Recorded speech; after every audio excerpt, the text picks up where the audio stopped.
ദൈവനാമത്തിന് മഹത്വമാകട്ടെ. ഈ രണ്ട് ദിവസം ഇതോടൊപ്പമായിരിക്കാനും കർത്താവിനെ ഒന്നിച്ച് ആരാധിക്കാനും തിരുവത്താഴത്തിൽ പങ്കെടുത്ത് കർത്താവിന്റെ മരണത്തെ ഇവിടെയുള്ള വിശ്വാസത്തോടൊപ്പം പ്രസ്താവിക്കാനും കർത്താവ് തന്ന ഭാഗ്യത്തിനായി അവസരത്തിനായിട്ട് സ്തോത്രം ചെയ്യും. ഈ രണ്ട് ദിവസങ്ങൾ ഇവിടെ നടന്ന ശുശ്രൂഷകളുടെ ബന്ധത്തിൽ നിങ്ങളുടെ മധ്യയായിരിക്കാനും നിങ്ങളുടെ സ്നേഹം കൂട്ടായ്മ തുടങ്ങിയവ അനുഭവിക്കാനിടയായതിൽ സന്തോഷമുണ്ട്. സഭയോടുള്ള നന്ദി അറിയിക്കുന്നു. നിങ്ങളുടെ പ്രാർത്ഥനകളും പ്രോത്സാഹനത്തിലുമായി നന്ദി അറിയിക്കുന്നു. തുടർന്ന് ദൈവത്തിന്റെ ഭാവിയിൽ ഇപ്പോൾ ആവശ്യമായിട്ടുള്ള വചനം നമുക്ക് കർത്താവ് നൽകുവാനായിട്ട് നമുക്ക് പ്രാർത്ഥനയോടുകൂടി ചെയ്യാം. നമ്മുടെ അല്പസമയത്തെ ദൈവവചന ശ്രവണത്തിനായിട്ട് തെസ്സലോനിക്കർക്ക് എഴുതിയ ഒന്നാം ലേഖനത്തിലേക്ക് നമ്മൾ ശ്രദ്ധയിൽപ്പെട്ടില്ല. 1 തെസ്സലോനിക്കർ അതിന്റെ 4-ാം അധ്യായം 1-2 വാക്യങ്ങൾ നമുക്ക് വായിച്ചു തരാം. ഒടുവിൽ സഹോദരന്മാരെ, ദൈവപ്രസാദം ലഭിക്കാൻ തക്കവണ്ണം നിങ്ങൾ എങ്ങനെ നടക്കണമെന്ന് ഞങ്ങളോട് ഗ്രഹിച്ചതുപോലെ നിങ്ങൾ നടക്കുന്നത് പോലെ തന്നെ ഇനിയും അധികം വർദ്ധിച്ചു വരേണ്ടതിന് ഞങ്ങൾ കർത്താവായ യേശുവിന്റെ നാമത്തിൽ നിങ്ങളോട് അപേക്ഷിച്ച് പ്രബോധിപ്പിക്കുന്നു. ഞങ്ങൾ കർത്താവായ യേശുവിന്റെ ആജ്ഞയാൽ ഇന്ന കൽപ്പനകളെ തന്നുവെന്ന് നിങ്ങൾ അറിയുന്നുവല്ലോ.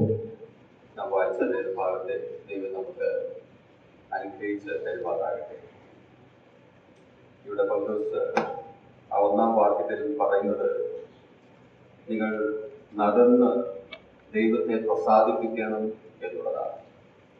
അപ്പോൾ 1-ാം വാക്യത്തിൽ നാം കാണുന്നത് ഒടുവിൽ സഹോദരന്മാരെ ദൈവപ്രസാദം ലഭിക്കാൻ തക്കവണ്ണം നിങ്ങളെങ്ങനെ നടക്കണമെന്ന് ഞങ്ങളോട് ഗ്രഹിച്ചതുപോലെ നമ്മുടെ നടപ്പ് നമ്മുടെ അനുദിന ജീവിതത്തെ കാണിക്കുന്നു. നമ്മുടെ അനുദിന ജീവിതത്താലാണ് നാം ദൈവത്തെ പ്രസാദിപ്പിക്കേണ്ടത്. നമ്മുടെ പ്രായലേഖനം 11:5 വായിക്കുമ്പോൾ ഹാനോക്കിനെ കുറിച്ച് നാം കാണും. ദൈവം അവനെ എടുത്തുകൊണ്ടതിനാൽ അവനെ കാണാതെയായി. തന്നെ എടുത്തുകൊള്ളുന്നതിന് മുൻപ് ദൈവത്തെ പ്രസാദിപ്പിച്ചു എന്ന സാക്ഷ്യം തനിക്ക് ലഭിച്ചു. എങ്ങനെ താൻ ദൈവത്തെ പ്രസാദിപ്പിച്ചു അതവിടെ പറയുന്നില്ല. ഉൽപ്പത്തി പുസ്തകം 5:24 വായിച്ചപ്പോൾ അവൻ ദൈവത്തോട് കൂടെ നടന്നു, ദൈവം അവനെ എടുത്തുകൊണ്ടതിനാൽ കാണാതെയായി. രണ്ടും ചേർത്ത് വായിക്കുമ്പോൾ തന്റെ നടത്തുകൊണ്ട് ദൈവത്തെ പ്രസാദിപ്പിച്ചു എന്നാണ് കാണുന്നത്. ഇവിടെ തെസ്സലോനിക്ക വിശ്വാസികളോട് പൗലോസ് പറയുന്നത് തന്നെയാണ്, നടന്ന് ദൈവത്തെ പ്രസാദിപ്പിക്കുക. നമുക്കുള്ള ഉത്തരവാദിത്തം നമ്മുടെ അനുദിന ജീവിതം കൊണ്ട് നാം ദൈവത്തെ പ്രസാദിപ്പിക്കുന്നവരാകുവാൻ ആവശ്യം. ഇന്നത്തെ ഈ അല്പസമയത്തെ പൈതൽ ശുശ്രൂഷയ്ക്ക് നാം പോകുവാനായിട്ട് പോകുന്നത് ഈ 1-ാം വാക്യം മുതൽ 12-ാം വാക്യം വരെയുള്ള ഭാഗമാണ്. അതിലേക്ക് വരുന്നതിന് മുൻപ് പൗലോസ് ഈ വാക്കുകൾ പറയുന്നതിന്റെ പശ്ചാത്തലം ഒന്ന് ചുരുക്കമായിട്ട് ഓർമ്മിക്കട്ടെ. പൗലോസ് തെസ്സലോനിക്കയിലേക്ക് പോകുന്നത് അപ്പോസ്തല പ്രവൃത്തി 17-ാം അധ്യായത്തിൽ രേഖപ്പെടുത്തിയിരിക്കുന്നത് നാം കാണുന്നു. 3 ആഴ്ചകൾ 3 ശബത്തുകൾ താൻ യഹൂദ പള്ളിയിൽ സിനഗോഗിൽ അവിടെ ശുശ്രൂഷിക്കുന്നു. പിന്നീട് അവിടെ പ്രശ്നങ്ങളുണ്ടാകുന്നു. സിനഗോഗിന്റെ ശുശ്രൂഷ അവസാനിച്ചു. പിന്നെ പുറത്ത് എത്ര നാൾ ശുശ്രൂഷിച്ചു നമുക്കറിയില്ല. എന്തായാലും 1-2 ആഴ്ചകൾ അവിടെ തുടർന്നു എന്ന് നമുക്ക് മനസ്സിലാക്കാം. എന്നാൽ ആ നാളുകൾക്കുള്ളിൽ ചിലർ അവിടെ കർത്താവിന്റെ നാമത്തിനായി വേർതിരിച്ചു വരികയും അവിടെ ഒരു സഭ സ്ഥാപിതമാകുവാൻ ഇടയാകുകയും ചെയ്തു. പീഡനിമിത്തം പൗലോസ് അവിടെ വിട്ടു ബെരോവയിലേക്ക് പോകുന്നു. അവിടെയും പീഡ. അവിടെ നിന്നും അഥേനയിലേക്ക് പോകുന്നു. ഇതെല്ലാം അപ്പോസ്തല 17-ാം അധ്യായത്തിലുണ്ട്. അഥേനയിൽ ഇരുന്നപ്പോൾ തനിക്ക് വലിയ ആ ചിന്ത ഈ തെസ്സലോനിക്ക വിശ്വാസികളെ കുറിച്ചുള്ളത്. 1 തെസ്സലോനിക്കർ 3-ാം അധ്യായം ആദ്യത്തെ വാക്യങ്ങൾ വായിക്കുമ്പോൾ നമുക്കിത് കാണാൻ സാധിക്കും. അവർ നിലനിൽക്കുന്നുവോ അതോ പീഡ നിമിത്തം വിശ്വാസം വിട്ടുപോയോ?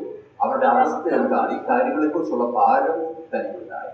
ആ ഭാരം നിമിത്തം അഥേനയിൽ തനിച്ചിരിക്കേണ്ടി വന്നാലും സാരമില്ല എന്ന് വിചാരിച്ച് താൻ തന്നോടൊപ്പം ഉണ്ടായിരുന്ന യൗവനക്കാരനായിട്ടുള്ള തിമോത്തിയോസിനെ താൻ തെസ്സലോനിക്കയ്ക്ക് വിടുന്നതായി നമുക്ക് കാണാൻ കഴിയുന്നുണ്ട്. അപ്പോൾ തെസ്സലോനിക്കയിൽ ചെന്ന് തിമോത്തിയോസ് അതിലുള്ള തെസ്സലോനിക്ക വിശ്വാസികളുടെ അവസ്ഥ മനസ്സിലാക്കി അവരോടൊപ്പം ചില നാളുകൾ താൻ പാർത്തിരിക്കാം. ആ സമയത്ത് അഥേനയിൽ നിന്നും പൗലോസ് കൊരിന്തിലേക്ക് യാത്ര ചെയ്തു. അപ്പോസ്തല പ്രവൃത്തി 18-ാം അധ്യായം വായിക്കുമ്പോൾ കൊരിന്തിൽ പൗലോസ് ആയിരിക്കുന്നതായി നാം കാണുന്നു.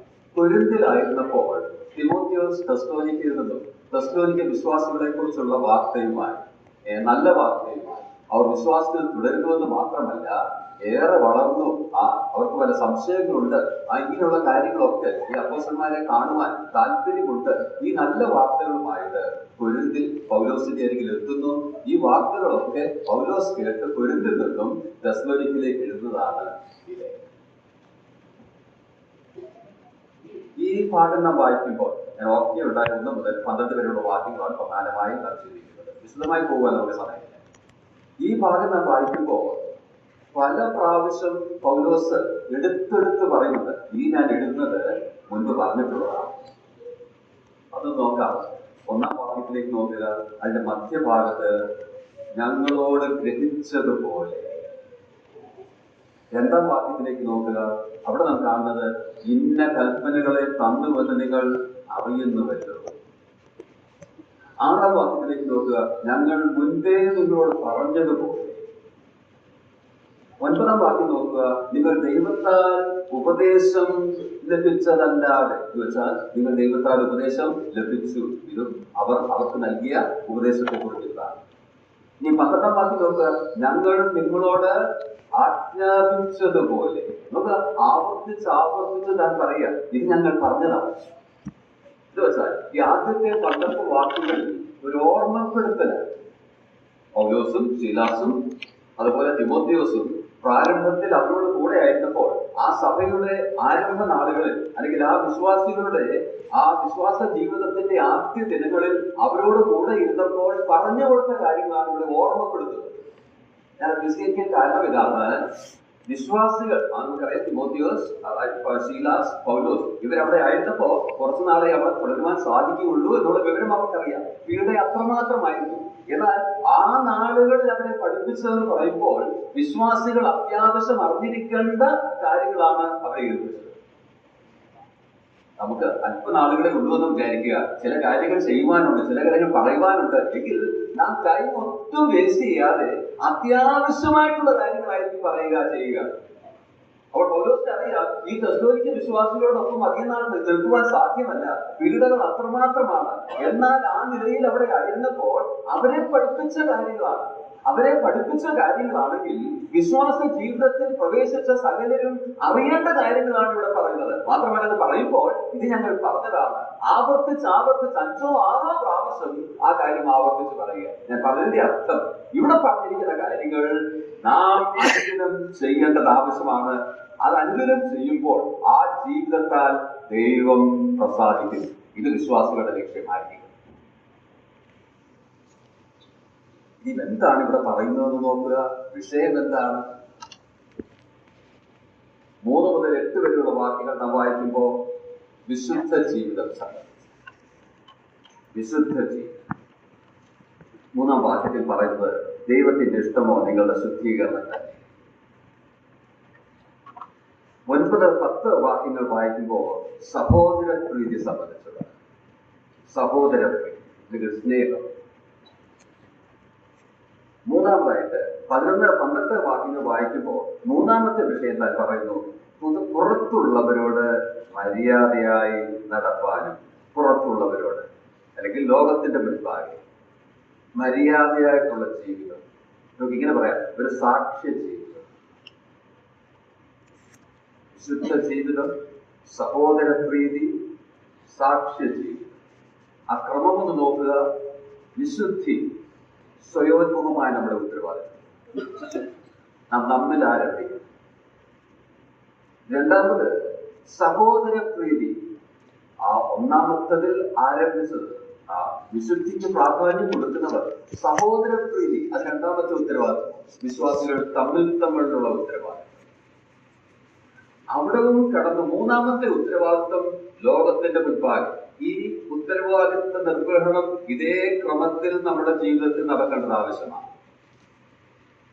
നമ്മിൽ ആരംഭിക്കുക, തമ്മിൽ പിന്നെ പുറത്തുള്ളത്. അങ്ങനെയുള്ള ജീവിതത്തിൽ ദൈവം പ്രസാദിക്കുന്നു. ഇത് വിശ്വാസികളായ നമ്മുടെ ലക്ഷ്യമായിരിക്കേണ്ടത് ഏറെയാണ്. ഒരു ഉദാഹരണം ഓർക്കുന്നുണ്ട്. ഈ യൗവനക്കാരനെ കുറിച്ചുള്ള താൻ സംഗീതം പഠിച്ചു. വളരെ പ്രസിദ്ധി നേടിയ ഒരു ഗുരുവിൽ നിന്നാണ് താൻ സംഗീതം പഠിച്ചത്. സംഗീതം പഠിച്ചതിന് ശേഷം തന്റെ ആദ്യത്തെ പബ്ലിക് പെർഫോമൻസ് നടക്കുക, ആദ്യത്തെ അരങ്ങേറ്റം നടക്കുക. തന്റെ തന്നെ ആ ഗ്രാമത്തിൽ തന്നെ ആ അരങ്ങേറ്റം നടക്കും. അപ്പോൾ തന്റെ ഗ്രാമവാസികളെല്ലാം അത് കേൾക്കുവാൻ, അവരുടെ തന്നെ യൗവനക്കാരനാണ്. അപ്പോൾ അതിനെ കേൾക്കുവാനായിട്ട് അനേകം കടിച്ചുകൂടിയിട്ടുണ്ട്. ഈ യൗവനക്കാരൻ ആ സമയമായപ്പോ തന്റെ സംഗീതം നൽകുവാനായിട്ട് താൻ സ്റ്റേജിലേക്ക് ചെന്ന് താൻ സംഗീതം ആരംഭിച്ചു. ജനങ്ങൾ വളരെ സന്തുഷ്ടരായി. അവർ കൈയടിച്ച് പ്രോത്സാഹിപ്പിച്ചു. ചിലർക്ക് തന്റെ പേര് വിളിച്ചു. വളരെ ആനന്ദകരമായിട്ടുള്ള ഒരു സന്ദർഭം. എന്നാൽ ആ യൗവനക്കാരനെ കുറിച്ച് പറയുന്നത് തന്റെ കാതുകൾ അവരുടെ ആ പ്രോത്സാഹന വാക്കുകളിലായിരുന്നില്ല. ആ പേർ വിളിക്കുന്നതിലോ കൈയടിക്കുന്നതിലോ ഒന്നും ആയിരുന്നില്ല. തന്റെ ചെവി, തന്റെ കണ്ണുകൾ ഒരു വ്യക്തിയിൽ പതിഞ്ഞിരുന്നു. ആ കൂട്ടത്തിൽ ഏറ്റവും അവസാനം വരുന്ന ഒരു വ്യക്തി, ഒരു പ്രായമുള്ള ഒരു വ്യക്തി. തന്റെ മുഖത്ത് ഒരു പുഞ്ചിരി വിടരുമ്പോ തനിക്കറിയാം താൻ ചെയ്യുന്നത് നന്നായിട്ടാണെന്ന്. എന്നാൽ തന്റെ മുഖത്ത് ഒരു വ്യത്യാസം, ഒരു ഫ്രൗൺ ആ വ്യക്തിയിൽ വരുമ്പോ തനിക്കറിയാം ഏതോ പ്രശ്നമുണ്ടെന്നുള്ളത്. അപ്പോൾ ആ മുഖത്തേക്ക് മാത്രമായിരുന്നു താൻ ശ്രദ്ധ പതിപ്പിച്ചിരുന്നത്. ആരായിരുന്നു ആ വ്യക്തി? പിന്നിലുള്ള വ്യക്തി ആരായിരുന്നു ആ വ്യക്തി? തന്നെ സംഗീതം പഠിപ്പിച്ച ഗുരു. അവൾ മറ്റുള്ളവർ എന്ത് പറയുന്നു എന്നുള്ളതല്ല തന്റെ പ്രശ്നം. അവർ കൈയടിച്ചോട്ടെ, അവർ തന്റെ പേര് വിളിച്ചോട്ടെ, അവർ സന്തോഷിച്ചോട്ടെ. തന്റെ ലക്ഷ്യം അതൊന്നുമായിരുന്നില്ല. പിന്നെ എന്റെ ഗുരു എന്ത് വിചാരിക്കുന്നു ഞാൻ ചെയ്യുന്നതിനെ കുറിച്ച്? താൻ പ്രസന്നനാണോ? തന്റെ മുഖം എങ്ങനെയിരിക്കുന്നു? താൻ എന്തിനെ കുറിച്ച് വിചാരിക്കുന്നു? അത് മാത്രമായിരുന്നു തന്റെ ശ്രദ്ധ. ഞാൻ എന്തിനാണിത് പറഞ്ഞത്? നമ്മുടെയും ജീവിതത്തിൽ ദൈവപ്രസാദം മാത്രം ജീവിതം കൊണ്ട് ലക്ഷ്യമാക്കണം. മറ്റുള്ളവർ എന്തും പറയാം. നമുക്ക് തന്നെ നമ്മുടെ ജീവിതം കൊണ്ട് ചിലപ്പോൾ തൃപ്തി തോന്നാം. കൂടെ ഉള്ളവർ ചിലപ്പോൾ പ്രോത്സാഹിപ്പിച്ചേക്കാം. അതൊക്കെ നടക്കട്ടെ. എന്നാൽ ആത്യന്തികമായി നമ്മുടെ ലക്ഷ്യം കർത്താവിന്റെ ജീവിതത്തെ കുറിച്ച് എന്ത് വിചാരിക്കുന്നു?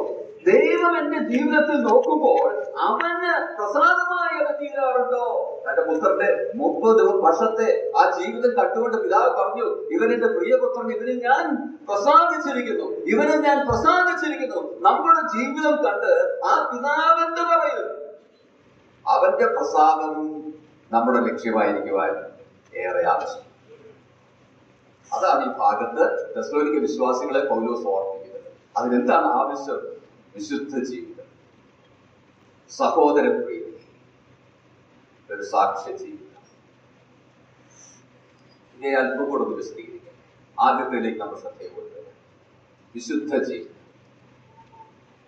ഒരു വിശ്വാസിയെ സംബന്ധിച്ച് ആദ്യം ശ്രദ്ധിക്കേണ്ട ഏരിയ അതാണ് വിശുദ്ധി. നാം ഇപ്പോൾ പറയാനുള്ളതാണ്. ദൈവത്തിന് പോലും ഏറ്റവും പ്രധാനപ്പെട്ട ഗുണഗണമെന്ന് പറയുന്നത്, അവന്റെ ഗുണമെന്ന് പറയുന്നത് വിശുദ്ധി.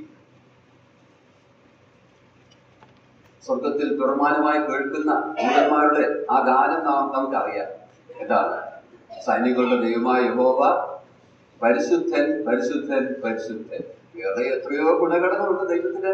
അതൊക്കെ പറയാമായിരുന്നു. സ്നേഹമോ സർവശക്തിയോ സർവജ്ഞാനമോ ഇതൊക്കെ പറയാമായിരുന്നു. എന്നാൽ അതല്ല. പിന്നെ പരിശുദ്ധി നാം സാധാരണ പറയാറുണ്ട്. അതാണ് ദൈവത്തിന്റെ ആ റെഗുലേറ്റീവ് ആട്രിബ്യൂട്ട് എന്ന് പറയുന്നത്. ദൈവത്തിന്റെ ആ പ്രമാണമായിട്ടുള്ള ആ പ്രധാനമായിട്ടുള്ള അവന്റെ സ്വഭാവ ഗുണമെന്ന് പറയുന്നത് വിശുദ്ധിയാണ്. അവന്റെ മറ്റുള്ള ഗുണങ്ങളെ എല്ലാം നിയന്ത്രിക്കുന്നത് അവന്റെ വിശുദ്ധിയാണ്. ദൈവത്തിന് പാപത്തെ സ്നേഹിക്കുവാൻ സാധ്യമല്ല. നമുക്കറിയാം, അവൻ പാപത്തെ സ്നേഹിക്കുന്നില്ല. അത് ടോളറേറ്റ് ചെയ്യുകയോ അതുമായി കോംപ്രമൈസ് ചെയ്യുകയോ ദൈവം ചെയ്യുന്നില്ല. എന്തുകൊണ്ട്? ദൈവം വിശുദ്ധൻ. അപ്പോൾ ആ സ്നേഹമെന്നുള്ള അവന്റെ ഗുണം തന്നെ വിശുദ്ധിയാൽ നിയന്ത്രിതമാണ്. അപ്പോൾ വിശുദ്ധിയാണ് ഏറ്റവും പ്രധാനം. നമ്മുടെ ദൈവത്തിന് വിശുദ്ധിയാണ് ഏറ്റവും പ്രധാനമെങ്കിൽ ദൈവജനമായ നമുക്കും എന്ത്? വിശുദ്ധിയാണ് ഏറ്റവും പ്രധാനം. ഞാൻ ഓർപ്പിച്ചു, ഇത് അവരുടെ ജീവിതത്തിന്റെ ആദ്യ സമയത്ത് പൗലോസ് അവരെ പഠിപ്പിച്ചതാ. പൗലോസും ശീലാസും തിമോഥെയോസും ചേർന്ന് അവർ ഉപദേശിച്ച കാര്യങ്ങളാണ്. രക്ഷിക്കപ്പെട്ട് വന്ന ആദ്യ നാളുകൾ.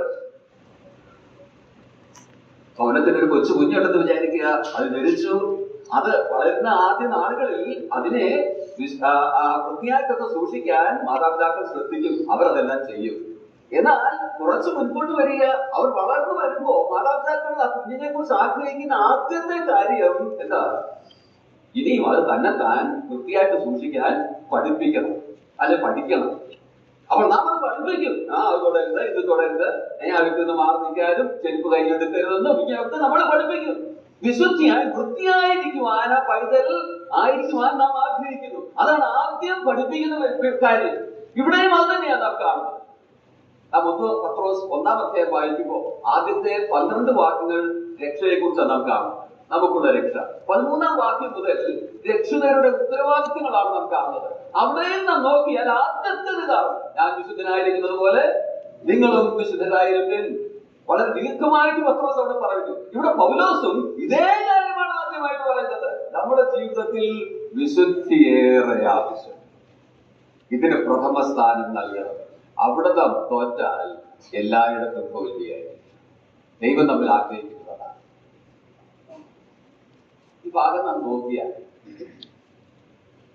വിശുദ്ധിക്ക് നാം നമ്മിൽ തന്നെ വിശുദ്ധിയായി സൂക്ഷിക്കുവാൻ എന്താണ് നാം ശ്രദ്ധിക്കേണ്ടത്, അതുപോലെ എന്തുകൊണ്ട് നാം വിശുദ്ധിയായി സൂക്ഷിക്കണം, ഈ കാര്യങ്ങളൊക്കെ പൗലോസ് ടച്ച് ചെയ്യുന്നതായി നാം കാണും. വിശദീകരിക്കാതെ ആ കാര്യം ഒന്ന് ശ്രദ്ധയിലേക്ക് കൊണ്ടുവരാം. വിശുദ്ധിയായി സൂക്ഷിക്കുവാൻ നാം എന്ത് ചെയ്യണം?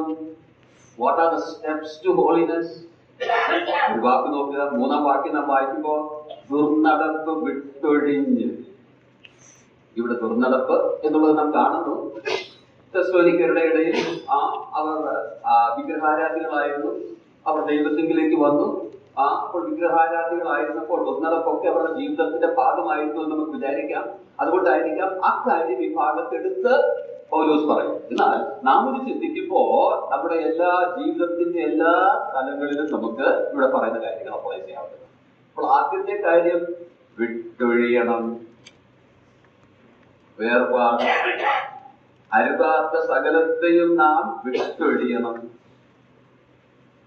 വേറൊരു പ്രയോഗം നോക്കുക. ആ ഭാഗം നാം നോക്കുമ്പോൾ 5-ാം വാക്യം നാം വായിക്കുമ്പോൾ അവിടെ നാം കാണുന്നത് നേടിക്കൊള്ളട്ടെ. താന്താന്റെ പാത്രത്തെ നേടിക്കൊള്ളട്ടെ. ഇംഗ്ലീഷ് നാം വായിക്കുമ്പോൾ നേടിക്കൊള്ളുവാൻ അറിയട്ടെ. നാം അറിയണം. We should know.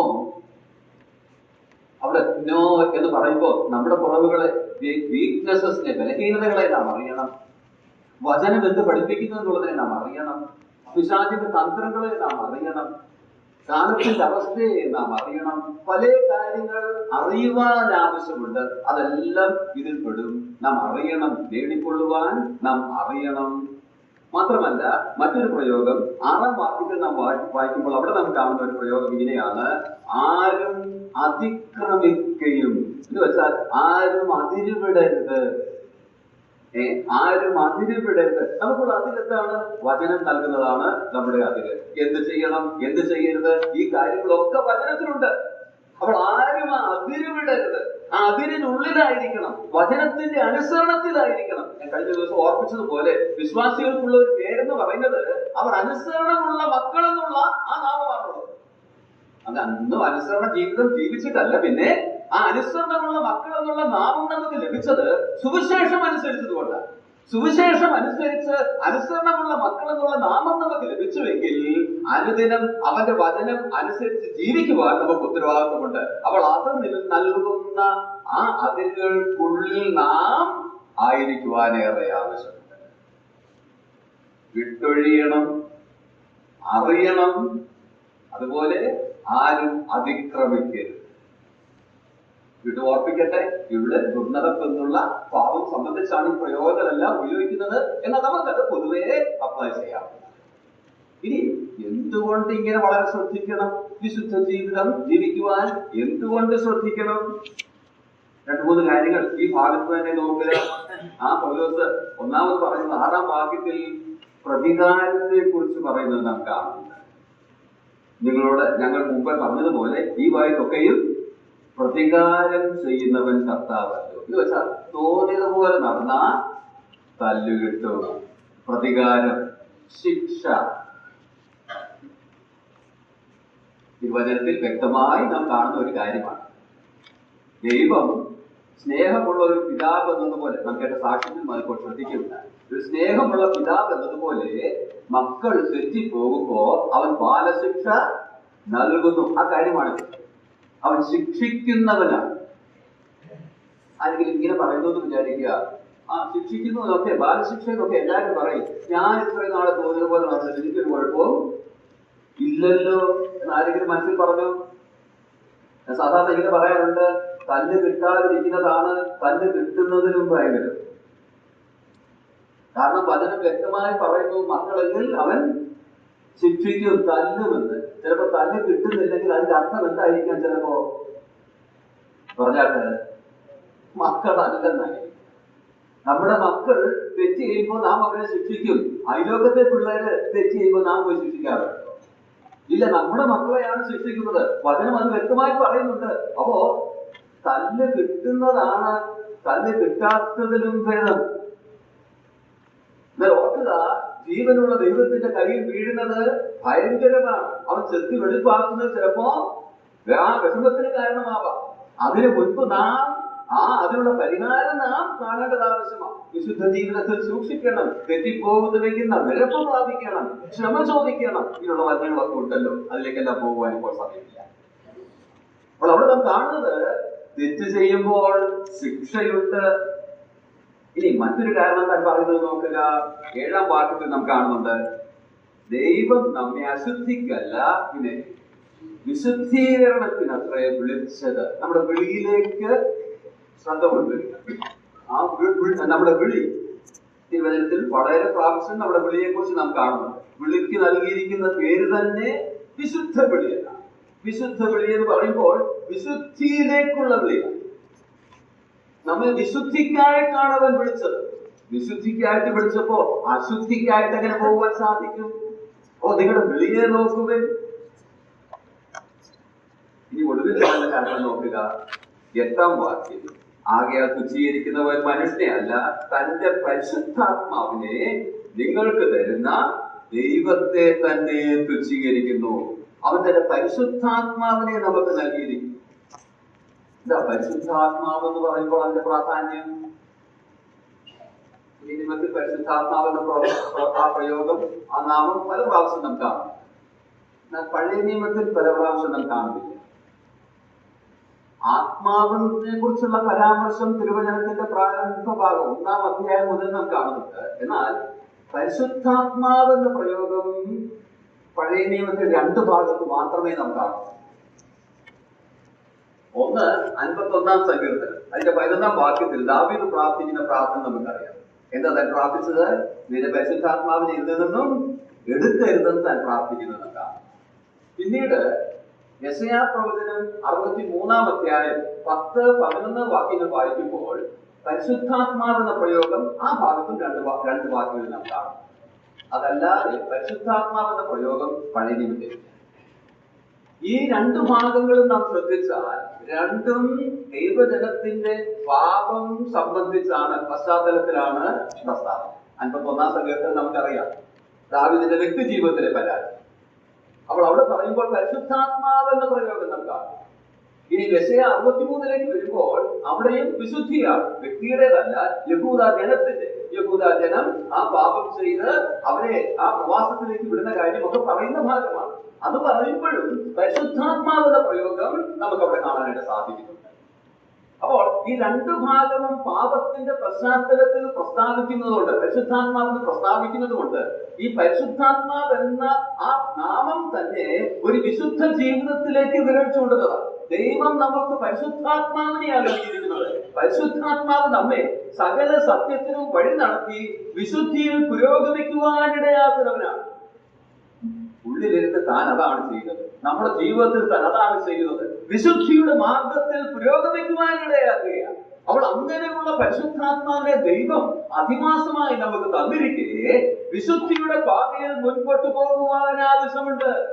നമ്മുടെ ചിന്തകൾ, നമ്മുടെ വാക്കുകൾ, നമ്മുടെ പ്രവർത്തികൾ, നമ്മുടെ ബന്ധങ്ങൾ, നമ്മുടെ എല്ലാ തലങ്ങളിലും, സഭയിൽ, അതുപോലെ വ്യക്തി ജീവിതത്തിൽ, കുടുംബ ജീവിതത്തിൽ, സമൂഹ ജീവിതത്തിൽ, എല്ലാ തലങ്ങളിലും വിശുദ്ധി സൂക്ഷിക്കുവാൻ ആവശ്യമുണ്ട്.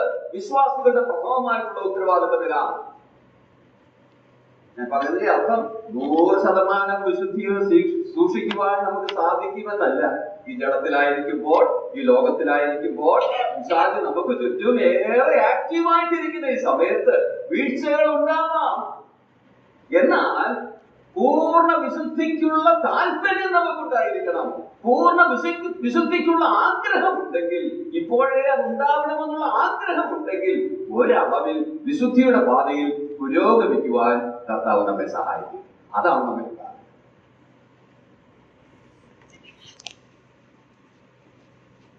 ദൈവത്തിന്റെ ഇഷ്ടമോ നിങ്ങളുടെ വിശുദ്ധീകരണം.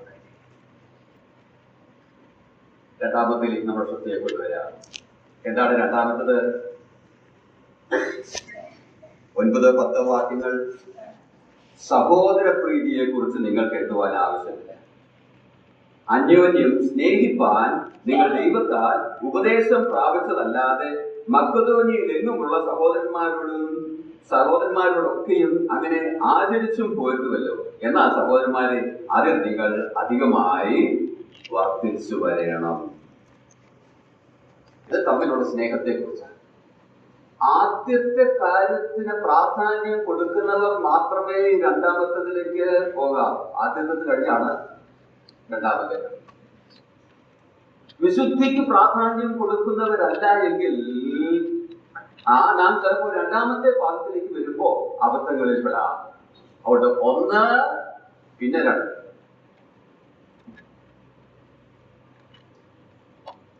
ഈ സ്നേഹം അല്ലെങ്കിൽ സഹോദര പ്രീതിക്ക് വളരെ പ്രാധാന്യം ഈ തെസ്സലോനിക്ക വിശ്വാസികൾ നൽകിയിരുന്നവരായിരുന്നു. 1-ാം അധ്യായം അതിന്റെ 3-ാം വാക്യം നാം വായിക്കുമ്പോ അവിടെ നാം കാണുന്നത് ആ സ്നേഹപ്രയത്നമെന്ന്. ഇവർക്ക് സ്നേഹപ്രയത്നമുണ്ടായിരുന്നു. എന്ന് വെച്ചാൽ അവർ സ്നേഹം തങ്ങളുടെ പ്രയത്നങ്ങളിൽ കാട്ടുന്നുണ്ട്, പ്രദർശിപ്പിച്ചിരുന്നു. അത് തമ്മിൽ തമ്മിലുള്ള ബന്ധത്തിലാണ്. മറ്റുള്ളവരെ സഹായിക്കുന്നതിൽ, മറ്റുള്ളവരെ പ്രോത്സാഹിപ്പിക്കുന്നതിൽ, തമ്മിൽ ഭാരങ്ങളെ ചുമക്കുന്നതിൽ, ഇങ്ങനെ പല കാര്യങ്ങളിൽ സാക്ഷ്യത്തിന് കേട്ടത് അത് നമ്മളൊക്കെ തെസ്സലോനിക്കയെ പോലൊക്കെ ചെയ്യുന്നുണ്ടെന്നുള്ള കാര്യമാണ്. എന്നാൽ പൗലോസ് ഇവിടെ പറയുന്നത് ചെയ്യുന്നത് കൊണ്ട് ഇത്രയൊക്കെ ഉണ്ടല്ലോ മതി എന്ന് വിചാരിക്കുവാൻ ഇടവരരുത്. ഇനിയും ഇംപ്രൂവ്മെന്റിനുള്ള റൂമുണ്ട്. ഇനിയും വർദ്ധിക്കുവാൻ, ആ തലത്തിൽ ഇനിയും വർദ്ധിക്കുവാനുള്ള സാധ്യതയുണ്ട്. അതാണ് ഇനിയും വർദ്ധിച്ചു വരുവിൻ. സഹോദര പ്രീതി എന്ന് പറയുമ്പോൾ പൗലോസ് അവിടെ വേറൊരു വാക്കാണ് ഉപയോഗിക്കുന്നത്. അകപ്പയൊന്നുമല്ല, മറ്റൊരു വാക്കാ. അതിന്റെ വിശദീകരണത്തിലേക്ക് പോകാൻ നമുക്ക് സമയമില്ല. ആ സഹോദര പ്രീതി എന്ന് പറയുമ്പോൾ ഭവനത്തിൽ, ആ കുടുംബത്തിൽ ജനിച്ചവരോടുള്ള സ്നേഹം. സാധാരണ അത് വിശദീകരിക്കുവാൻ പറയാറുള്ളത് പുറപ്പാട് പുസ്തകത്തിൽ മോശയുടെ ജീവിതത്തിന്റെ ആരംഭത്തിൽ കാണുന്ന ഒരു ഉദാഹരണമാണ്. തന്റെ 40 വർഷം മിസ്രൈമിൽ പാർക്കുന്നതിന് ശേഷം തന്റെ സഹോദരന്മാർ എങ്ങനെയുണ്ടെന്ന് അറിയുവാൻ താൻ പുറത്തേക്ക് പോകുമ്പോൾ 2 പേർ തമ്മിൽ തല്ലെടുത്തു. ഒന്ന് ഒരു എബ്രായനും മറ്റത് ഒരു മിസ്രൈമിനും.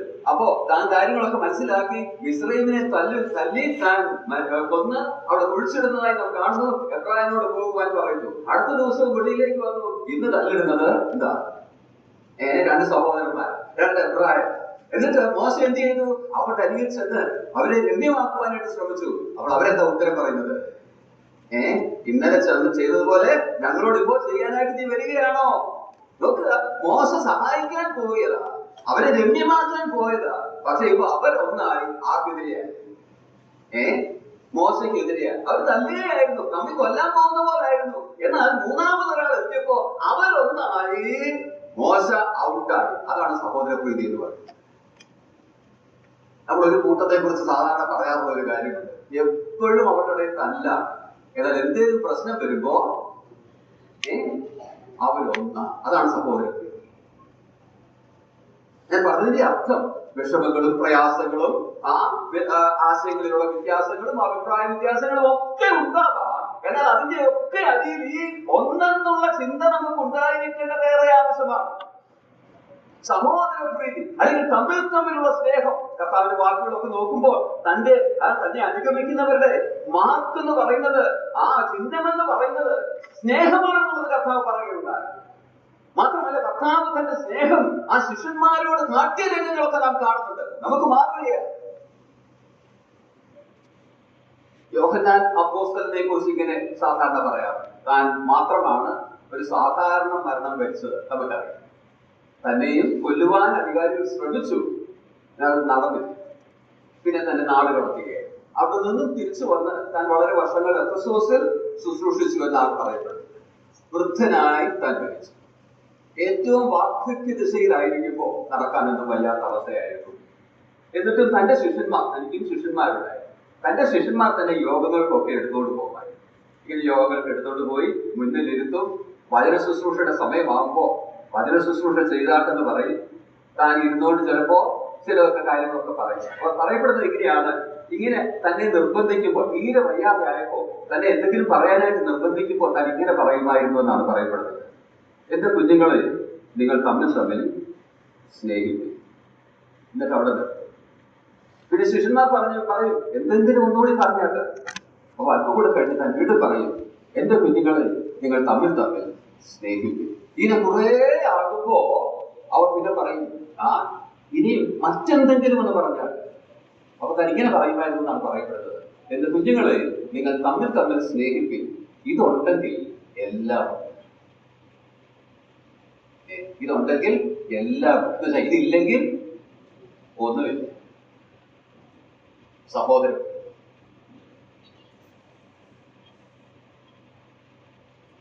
സ്വയോന്മുഖം, വിശ്വാസത്തിനോടുള്ള ബന്ധം ഒടുവിലത്തിലേക്ക് നമ്മൾ ശ്രദ്ധയപ്പെടുകയാണ്. ഏതാണ് ഒടുവിലത്തിൽ ഞാൻ പറഞ്ഞത്? 11-12 വാക്യങ്ങൾ.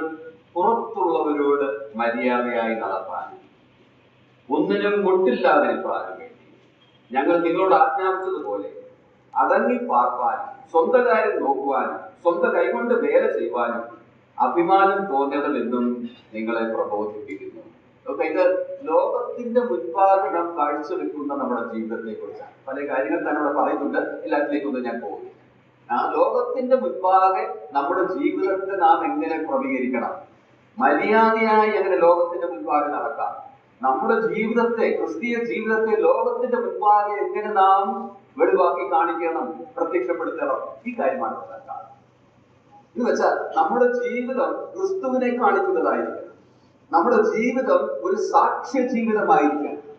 നമ്മുടെ ജീവിതം തന്നെ ഒരു സുവിശേഷമായിരിക്കണം.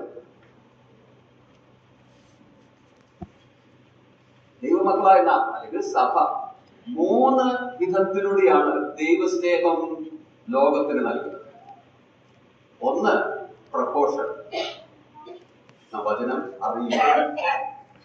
2, സേവനം, സമൂഹത്തിന് സേവനം ചെയ്യുക, ശുശ്രൂഷിക്കുക. 3, ജീവിതം.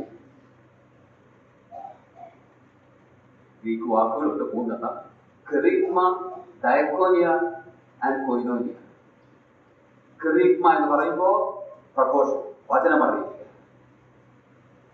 ഡയക്കോനിയ എന്ന് പറഞ്ഞാൽ ശുശ്രൂഷിക്കുക, സേവനം, സമൂഹത്തിന് സേവനം ചെയ്യുക.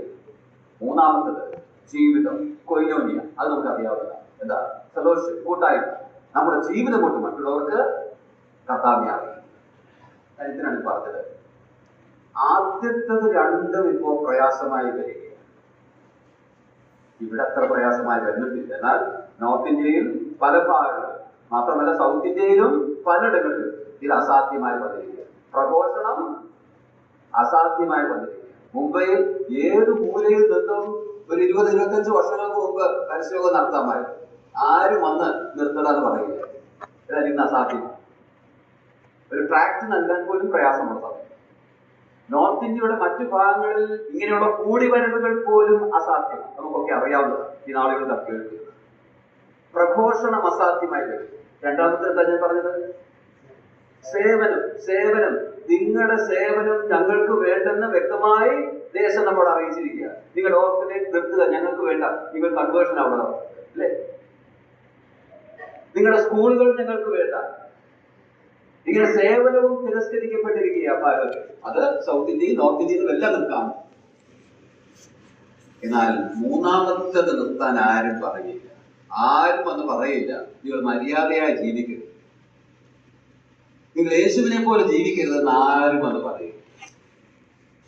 ഏത് പീഡയിലും സാധ്യമായിട്ടുള്ളതാണ് ഈ മൂന്നാമത്തെ വിഭവം. തെസ്സലോനിക്ക വിശ്വാസികൾ കഠിനമായിട്ടുള്ള പീഡയിൽ കൂടി കടന്നു പോവുകയായിരുന്നു. പൗലോസിന് അവിടെ തുടർന്നു പോകാൻ സാധ്യമല്ലാത്ത അവസ്ഥ. ശീലാസും പൗലോസും തിമോത്തിയോസും എന്നൊക്കെ അവിടെ വിട്ടോടേണ്ട അവസ്ഥ. മാത്രമല്ല വിശ്വാസികൾ നിലനിൽക്കുമോ എന്ന് ഭയപ്പെട്ട അവസ്ഥ. എന്നാൽ പൗലോസ് നിങ്ങൾ ഇനി അവിടെ പ്രസംഗിക്കണമെന്നല്ല പറയുന്നത്, ആ ജനത്തെ സേവിക്കണമെന്നല്ല പറയുന്നത്. പിന്നെ നിങ്ങൾ അവരുടെ മുൻപാകെ എന്ത് മര്യാദയായി ജീവിക്കണം, ജീവിതത്തിലൂടെ ക്രിസ്തുവിനെ കാട്ടണം. ഇതൊക്കെ കേട്ടുന്ന പ്രിയമുള്ളവരെ, ഈ അന്ത്യകാലത്ത് ജീവിക്കുന്ന നമുക്കുള്ള ഏറ്റവും വലിയ ഉത്തരവാദിത്വം ഇതാണ് എന്നുള്ളത് നാം ഓർക്കുവാനായിട്ട് ഏറെ ആവശ്യം. ജീവിതത്തിലൂടെ കർത്താവിനെ കാണുക. എന്തെല്ലാം ക്രമീകരണങ്ങൾ അതിനായിട്ട് ജീവിതത്തിൽ ചെയ്യുവാൻ ആവശ്യമുണ്ടോ ചെയ്യുക. ചിലപ്പോൾ പുറത്തുള്ളവരോടുള്ള ബന്ധത്തിൽ ചില നഷ്ടങ്ങൾ സഹിക്കേണ്ടി വന്നേക്കാം.